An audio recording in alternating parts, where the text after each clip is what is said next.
Assalamualaikum warahmatullahi wabarakatuh. Ini kita berada di Mikuah Giabok, Kapung, Batu Tumbuh.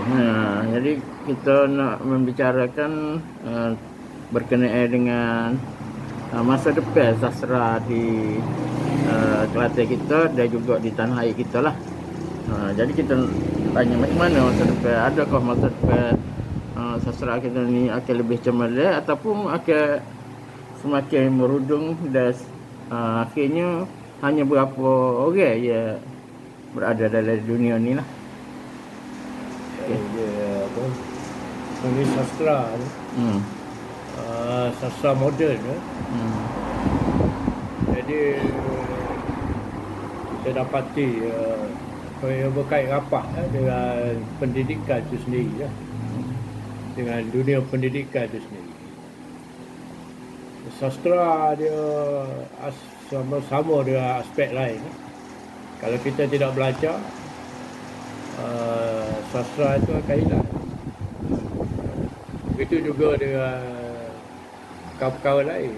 Kalau kita tidak belajar, kemahiran kita mengenai benda itu akan hilang. Jadi saya harap kalau kita dah jadikan sastra ini satu bidang yang penting kepada kita, dan memang dia penting. Sastra ini sesuatu yang sangat penting sebab sastra ini adalah dokumen sebenarnya. Adalah dokumen. Di dalamnya, di dalam cerpen, dalam puisi mengandungi berbagai-bagai nilai yang kita simpan di dalam. Jadi kalau kita tidak belajar, tidak jadikan novel, cerpen, puisi dan sebagainya sebagai teks untuk dikaji di sekolah, dia akan hilang. Jadi pendidikan ini sangat penting untuk menghidupkan sastra sampai bila-bila. Khususnya sastra yang serius. Sastra yang saya maksudkan ini adalah sastra yang serius. Kerana kita dapati sastra ni dia ada berbagai kategori seperti sastra kanak-kanak, sastra remaja dan juga sastra untuk orang dewasa. Jadi sastra kanak-kanak seperti kita tahu dia berkembang ketika kanak-kanak itu sebelum masuk sekolah lagi. Dan institusi keluarga kita dulu, ibu-ibu kita dulu sentiasa berpantun di rumah untuk menghiburkan anak-anak, untuk mendodoikan anak-anak. Ibu kita, kakak kita sudah main peranan menyebarkan ataupun mendidik anak-anak dengan menggunakan bahasa sastra. Buku amai-amai, pelalang buku-buku ini didendangkan oleh ibu-ibu kita dulu. Cerita-cerita rakyat, cerita-cerita Pak Pandai Sang Kancil pada masa dulu, dia dihidupkan oleh ibu-ibu dan kakak-kakak kita bercerita di rumah tentang cerita Pak Pandai, cerita Sang Kancil, selain untuk mendapat hiburan di dalam keluarga. Cerita-cerita ini ada mesej, ada didikan, ada pendidikan, ada nilai-nilai yang ditanam secara tak langsung, secara sepelajari. Dan sastra moden juga begitulah. Kita sekarang ni institusi pendidikan kita semakin formal, semakin formal. Ada sekolah, ada tempat, ada guru yang khusus untuk anak-anak kita belajar. Jadi kurikulum kita mesti ada menerapkan sastra. Sama ada sastra sebagai satu sukatan ataupun sastra merentas sukatan. Sekarang ini orang bercakap pasal merentas, politik merentas parti, politik merentas pilihan raya dan sebagainya. Begitu juga dengan sastra, dia harus merentas sempadan. Tidak hanya duduk di sekolah, tapi merentas ke dalam medsos, media sosial, merentas ke dalam media-media biasa, TV dan sebagainya. Dan kita tahu sekarang ini media-media ni sangat banyak. Di TV, di TV, boleh siarkan dalam Facebook. Dari Facebook boleh masuk TV, boleh masuk Instagram dan sebagainya. Jadi begitulah. Faktor terpenting adalah pendidikan. Terutama sekarang ini pendidikan formal. Dan kedua, media sastra mesti tidak pada buku saja, dia mesti merentas media. Dan mesti program-program ini sastra ni, mempromosikan sastra ni perlu dibuat setiap hari. Sebab kita ada banyak karya yang perlu kita promosi. Dan setiap karya ni ada dia punya mesej dia. Seperti kalau Sandung, banyak mesej-mesej politik, banyak mesej-mesej keagamaan. Kalau Anwar Ridwan, banyak mengenai pembangunan, konflik-konflik mengenai kemiskinan, pembinaan negara, era dasar ekonomi baru. Dan sekarang kita masuk era keluarga Malaysia. Jadi kita perlu lebih banyak buku-buku sastra memperkatakan tentang keluarga Malaysia. Jadi sini apakah perannya persatuan penulis kita ni? Persatuan penulis ya ada hari ni dan mungkin dia akan dilahirkan daripada masa ke semasa lah. Adakah perannya ni juga boleh menyemarakkan lagi karya sastra kita? Ya, persatuan penulis ni sangat penting sebab pertama menyatukan tenaga lah. Menyatukan tenaga dan sumber-sumber yang ada di kalangan penulis. Jadi penulis-penulis boleh dengan menggunakan persatuan boleh bersatu, menyumbang karya, membuat buku dan sebagainya, menerbitkan buku, mengadakan acara-acara sastra. Sebab kalau acara-acara sastra ni pada masa sekarang boleh kita buat menerusi media sosial. Tapi pada waktu yang sama kita juga perlu acara yang bersifat fizikal dan memerlukan gabungan penulis atau seniman itu sendiri. Bila kita bergabung, tidak ada benda yang tak boleh kita buat. Kalau kita bergabung, kita punya aset jadi besar. Kita punya suara juga jadi lebih lantang. Ini satu perkara yang perlu kita fikirkan, iaitu suara. Jadi suara ni, kalau kita sorak, suara kita tak kuat, tak akan didengar. Tapi kalau suara itu digabungkan dalam satu kesatuan atau kumpulan, ia jadi kuat. Misalnya suara Asas 50 yang memperjuangkan sastra untuk masyarakat. Jadi perkara-perkara yang bergabung di bawah Persatuan Asas 50 mempunyai suara yang kuat. Dan saya ingat satu masa dulu kita ada pena, ramai penulis-penulis kita ada pena, dan suara pena begitu kuat. Sehingga kita muncul pula Gapena. Gapena menggabungkan persatuan penulis seluruh Malaysia. Akhirnya Gapena menjadi satu badan yang mempunyai suara yang begitu kuat. Suara ini boleh kita guna untuk membela rakyat. Suara ini boleh kita guna untuk membela pengarang. Tapi seperti yang kita tahu, setiap suara ini sentiasa mengalami cabaran. Untuk menyatukan suara ni, kita sentiasa menghadapi cabaran.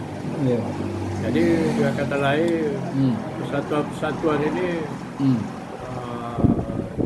susah kita dah menggabungkan atau digabungkan sebab ada cabaran-cabaran tertentu. Antaranya ego para seniman. Mereka kadang-kadang tak nak bersatu. Sebab mereka punya ego itu sendiri. Mereka mahu bergerak dalam suara mereka sendiri. Oh. Mereka mahu jadi seniman yang unik. Yang hanya mereka saja. Itu satu aspek. Satu aspek yang perlu kita fikirkan. Memang seorang seniman perlu ada individualism. Ya. Tapi pada masa yang sama, dia juga perlu ada kesepakatan. Dan ini sesuai dengan zaman demokrasi, zaman dunia demokrasi. Dunia sekarang pun ada persatuan, United Nations, semua ada. Jadi saya harap suara-suara persatuan penulis ini tidak disalahanggap oleh diri kita sendiri atau oleh pihak kerajaan. Kita cuma mahu mengemukakan suatu pandangan, suatu idea yang ramai. Orang kata dua kepala lebih baik daripada satu kepala. Kan? Jadi kalau kita ada banyak idea, banyak pendapat, kita boleh cari satu pendapat yang bagus. Jadi pendapat yang bagus ini adalah satu harta untuk negara kita, untuk membangun. Kita mesti ada satu idea. Ada orang kata pembangunan memerlukan idea yang besar. Tapi ada juga orang kata pembangunan memerlukan idea yang kecil. Dari tenaga yang kecil pun boleh kita menghasilkan sesuatu yang produktif untuk negara. Itu dari segi persatuan. Jadi saya kira persatuan ini banyak kebaikan, banyak keburukan. Asalkan kita sedia menolak egoisme dalam diri kita. Memang kita perlu keunikan, keunikan. Tapi untuk bersuara, untuk menjadikan persatuan itu berfungsi, kita mesti bersatu. Mesti bersatu kan? Adakah persatuan ni perlu ada di setiap daerah lah? Contohnya di Kota Baru ada, di Tupak ada, di Pasir Mas ada, di Bacok ada. Perlukah mendalangi lagu ni ataupun hanya perlu di bawah dipikir kata gitu? Kita sekarang ni kita sudah masuk era teknologi. alat baru. Era alat baru tahun 2021. Di mana kita dapati perkembangan dari segi manusia, perkembangan dari segi geografi, dari segi wilayah yang begitu cepat. Kalau di Malaysia ni kita nak cari kampung susah. Saya rasa tak ada kampung. Semua tempat di Malaysia sudah jadi bandar. Sudah jadi bandar, sudah jadi kawasan ekonomi. Bandar-bandar yang penempatan yang kecil sekalipun ada 500, 1000 orang. Kalau kita pergi Kuala Kerai, kita sudah temui bandar-bandar yang begitu besar. Kita pergi Jeli dah ada universiti. Di Jeli dah satu masa. Satu masa itu Jeli adalah kampung. Sekarang Jeli dah ada institusi pendidikan. Jadi kalau kita hakkan aktiviti persatuan di ibu kota, di mana-mana besar saja, saya rasa kita tidak akan capai satu yang berkesan. Jadi gerakan kita tidak akan berkesan. Misalnya kalau kita adakan kempen membaca, kita boleh adakan di Kota Baru. Tapi kita juga kena ada di peringkat daerah, kampung. Sebab sebuah kampung sekarang sudah mengandungi ciri-ciri bandar. Ada berlaku. semua ada. Oh. Ada pelajarnya, ada juga sekolahnya. Terutama ni lah tali internetnya, Unify ke apa ni.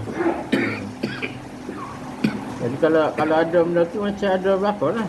Seperti di kawasan Peldar, penempatan Peldar, kita dia sudah begitu moden. Sudah begitu moden. Sudah dari segi rakyat je, penduduk je, boleh membaca, boleh berfikir, dan mereka memberi sumbangan. Jadi kampung kita sekarang bukan kampung sebelum merdeka. Bukan kampung sebelum merdeka. Sebelum merdeka, kita masih ramai orang yang tidak tahu membaca. Masa itu, kita masih bergantung pada siaran-siaran radio sepenuhnya untuk mendapat maklumat. Sekarang tidak lagi. Sekarang di Malaysia lah terutama di Malaysia. Tapi kalau di dunia masih ada tempat-tempat yang jauh dari pembangunan, ketamadunan. Jadi mereka ni perlu kita pergi lah. Cuma sekarang ini mereka di kampung-kampung tidak sedar, kurang kesedaran mengenai apa yang boleh kita buat dengan sastra. Kalau di barat, novel-novel misalnya mengenai Palestin, novel-novel mengenai Afghanistan, banyak dia terbit di Amerika dalam bahasa Inggeris. Pengarang-pengarang di Switzerland ada yang menulis tentang pantun. Perancis menulis tentang pantun. Dan mereka mendapat anugerah Nobel Prize hanya kerana menulis pantun. Tapi kita di Malaysia, kita ada berbagai-bagai ingredient, berbagai-bagai benda yang boleh kita tulis. Tapi rakyat kita belum ada kesedaran di kampung. Ini yang kita perlu buat. Misalnya budaya menulis diary, budaya menulis jurnal, budaya menulis sejarah tempatan. Begitu perlahan. Jadi sepatutnya kanak-kanak perlu menulis diary dia, menulis jurnal dia setiap hari. Dan sekarang ni boleh di-publish dalam Facebook. Saya difahamkan di Amerika ada sekumpulan penulis yang menulis tentang diri mereka. Yang satu waktu dulu mereka ni kanak-kanak nakal. Jadi pada kanak-kanak nakal, mereka menulis tentang diri mereka, mereka publish dalam internet dan mendapat perhatian seluruh dunia. Bagaimana guru mereka dapat mengubah nasib mereka dari keluarga pendatang di Amerika muncul sebagai masyarakat penulis yang mendapat perhatian seluruh dunia. Dan ini mengubah nasib mereka. Dia kata lain apa yang saya ingin sampai ini ialah kesusahan ini kalau kita tulis publish betul-betul sesuai dengan masa sekarang, budak-budak kampung pun boleh menulis, boleh menjadikan penulisan sebagai aset untuk mendapat pendapatan. Dan ini contoh di Kelantan, kita lihat ada seorang anak muda menerbitkan drama dalam YouTube, iaitu Syami Nazli. Dan dia mendapat begitu banyak like dan juga pendapatan. Itu maksud saya. Jadi sastra ni memang sesuatu yang perlu dipelajari, terutama dari segi teknik penulisan. Ramai pengarang-pengarang kita menulis, dia mengambil masa. Cerita dia tu mengambil masa satu pusingan hidup manusia daripada dilahirkan, besar, berkeluarga, mendapat anak, kemudian dia bercerita anak-anak dia pula membesar, Dan pelajar sekolah tinggi dapat bantu keluarga. Habis cerita. Jadi untuk dapat satu plot cerita, mereka mengambil masa yang lama. Satu usaha hidup manusia. Sedangkan penulisan cerpen boleh saja diambil dalam satu situasi. Dengan menggunakan teknik-teknik tertentu, pengarang boleh buat flashback, boleh buat konflik dalaman, boleh buat penghayatan kejiwaan dengan menggunakan teknik sudut pandangan serba tahu. Pengarang boleh masuk dalam diri watak, boleh keluar, boleh bercerita ke sana ke sini, dan mesej dia boleh dipelbagaikan, boleh guna teknik mimpi. Jadi dalam satu situasi dia sudah boleh menghasilkan cerita. Okey. Jadi maknanya ilmu penulisan itu perlu ada pada mereka. Okey lah, kita dah kat 20 minit. Kat 20 minit. Jadi untuk hari ni kita minum dulu lah. Minum dulu. Dia kita apa? Kita Bincang tema lain pula. kita akan cari tema lain pula untuk kita bincang pada masa-masa akan datang. Tempat perbincangan kita ni tak tentulah, mana kadang kita duduk situ kita bincang situ, jadi cara spontan lah kata. Dia satu perkara yang penting kalau kita nak lestarikan sastra ni. Sastra kanak-kanak lah. Oh, Kita kena majukan sastra kanak-kanak. maju ke sastra kanak-kanak. Kalau kita nak majukan sastra dalam buku, kita kena banyak terbit buku mengenai cerita kanak-kanak. Kalau kita nak majukan sastra dalam medsos, kita kena majukan cerita dalam medsos. Ataupun dalam TV. Yalah, iyalah dulu untuk hari ni. Kita jumpa lagi pada episod yang akan datang. Kita sentiasa membicarakan tentang seni, sastra, budaya kita, terutamanya ia melibatkan persekitaran kita dan juga selebihnya siapa keluar, jadi bukan sekadar tempat teh lah. Jadi Sejarah tempat teh tu penting. Sejarah tempat teh. Sejarah-sejarah juga kita akan buat. Kita jadi nak tulis sastra ni mesti tulis sejarah nasional. Kita boleh tulis sejarah mengenai apa tokoh-tokoh tempat dah. Ya, Postman, misalnya guru-guru di kampung. Ya. Jadi okeylah, sampai di sini dulu. Terima kasih kerana sudi. Ada kedai kopi sini dah. Assalamualaikum warahmatullahi wabarakatuh. Miko. Okey, Miko. Dia binai tadi ni. Miko. Ya, Bu. Okey.